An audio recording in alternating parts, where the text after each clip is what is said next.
sometimes it is better to reach late than not to reach কথা হওয়া লাগছে যে বলে কত সময় এমন হয় তোমরা কোনো একটা জায়গা না যাওয়ার থেকে তোমরা দেরি করে যদি যান ওটাই বেহতর। তার কারণ হওয়া লাগছে আমি একটা তোমাকে বুঝিয়ে একটা এক্সাম্পল দিয়ে বুঝাবো। দেখবেন মানে ধরো মানে স্টুডেন্ট লাইফও তেমন হয় মানে প্রায় ধরো মানে টিউশনের পৌঁছিতে বা ধরো কলেজের পৌঁছিতে স্কুলে পৌঁছিতে লেট হয় না। তা ধরো একটা স্টুডেন্ট মানে ওই টিউশন যে আসে কিন্তু কিবা কারণে তুই মানে ধরো আধা ঘন্টা একটা লেট হয়ে গেল এলা ওই যেতে যেতে ভাবি আছে যে বলে আচ্ছা মুই যদি আধা ঘন্টা লেট এলা যদি মুই যাং হ্যাঁ তাহলে তো স্যারের গাড়ি শুনে মুই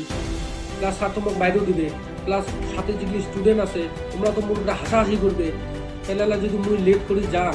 তাহলে তো বেকার মুখ গাড়ি শোনা লাগবে তাহলে মুই না যাং এলা যদি না যায় ধরো টিউশনটা বলেছে 1.5 ঘন্টা আরো 1 ঘন্টার সময় আছে টিউশন বাকি টিউশনটা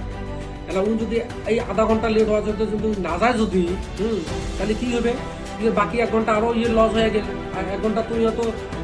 গুরুত্বপূর্ণ কিছু হবার পায় মানে টিউশনটা হয়তো পুরো একটা গুরুত্বপূর্ণ টপিক নিয়ে মাস্টারটা আলোচনা করবে ওটাও মিস করি লই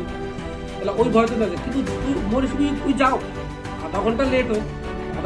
যে বাকি 1 ঘন্টা তো আরো পাবে 1 ঘন্টা যতটুকুই পাবে অতটুকুই উপকার হল। কিন্তু ওই আধা ঘন্টা তুই লেট হওয়াতে ওই এলা ভয়তে না যাওয়াতে বাকি টাইমটাও মানে কি হয়ে গেল মানে টিউশনটা যতটুকু নলেজ পাইলে বেকার হয়ে গেল। আর কত সময় এমনও হয় বা দেখবেন উই গেছে আধা ঘন্টা লেট ঠিকই যে হয়তো দেখবে যে টিউশনে স্টার্ট হয়ে গেলাম নাই কিন্তু ওই লেট হওয়ার ভয়তে উই যদি না গেল হয় তাহলে তুই গোটা টিউশনটা ওই দিন মিস হয়ে গেল যে টপিকত আলাপ আলোচনা করিল হয় মাস্টারটা ওটা ওই হারে ফেলাই তুই যদি যায় তাহলে কি হবে বাকি কমপ্লিট টিউশনটা পাবি। ওই জন্য ভাই কত সময় এমন হয় কতগুলো জায়গা দেরি হোক কিন্তু জোয়াটাই বেহতর।